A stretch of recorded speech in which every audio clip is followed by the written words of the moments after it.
در ولایت سوغد دومی نزدیک 5 ماهی سالی روان 5 حالتی در دریا فوتیدنی ساکنان به قید گرفته شده است. نوبسته از آغاز موسم آببازی 2 حادثه نقشی غرق شوی بنابر بی احتیاطی و 3 حالت دیگر با مقصد خودکشی در دریا به هلاکت رسیدند. از این خاطر کارمندان ریاستی کمیته حالتهای فوق‌العاده در ولایت سوغد با محصلین مؤسسه دولتی تعلیمی لیسه کسبی پلی‌تکنیکی شهری خوجند ملاقات نمودند تا از حادثه های نقشی غرق شوی بین جوانان و نابالغان پیشگیری کرده شود. زیرا با گرم شدن حرارت هوا و به تعطیل تابستانه برآمدن نورسان و خوانندگان موسم آببازی نیز آغاز می شود. برای ماندن کارهای تشویقاتی و ترغیباتی با خوانندگان و نورسان باشد پیش از آغاز موسم خیلی مهم است. در حدود شهر خوجند تنها در یک جو در روبروی مقامات اجرایی نورد شهر خوجند و طرف دریا چه خیلی میدونیم هر سال جای معین شده همین خطی مانع پیوست میکنند از همون گذشتن و بازی کردن در دیگر جاها تماما منع است.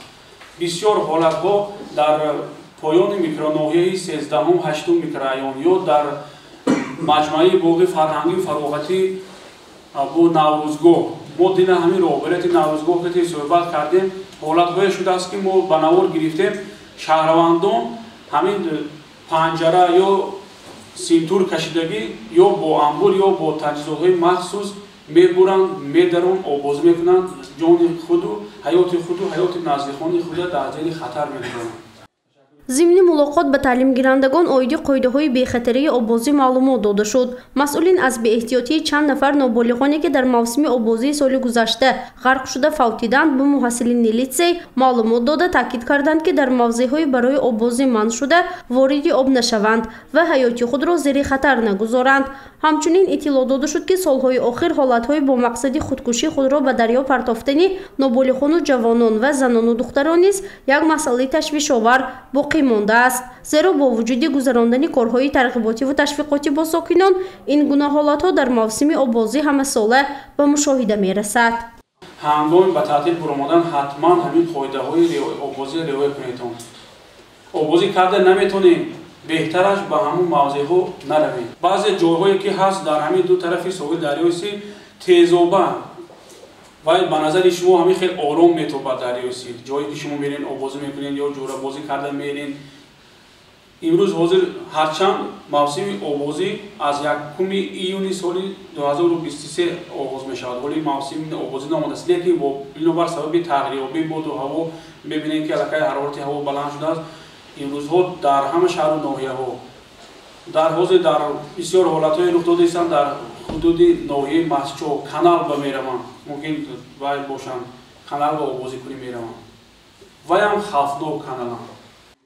اطلاع داده شد که بیشتری حالت‌های ناخوش غرق شوی نابالغان در دریای سیر خصوصاً موضع‌های خوفناک به قید گرفته می‌شود.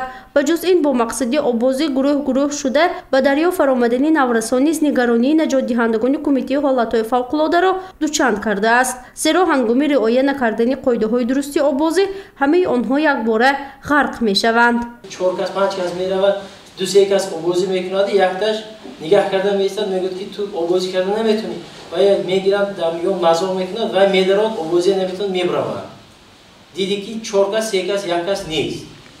اما با حرکت کرده همه وقت جای آببازی رفتی همدیگر قطعی فراماده وای کردن نکن آببازی کردن نکن برای همدیگر آببازی کردن نکن هر دوچ نتونی آببازی دوچ آببازی نکن.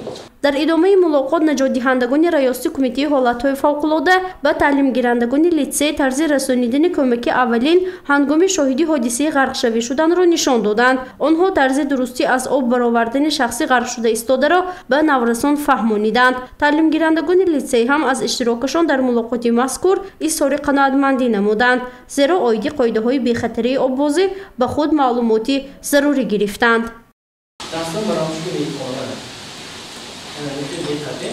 باید سپاکانه روانه میشن این دستش بر خط کرده نمیتوند این دسته بنکه میتوند بنکه خطی دیگر این دست هم شما مشاهده نمیتوند برام کرده روانه سپاکانه.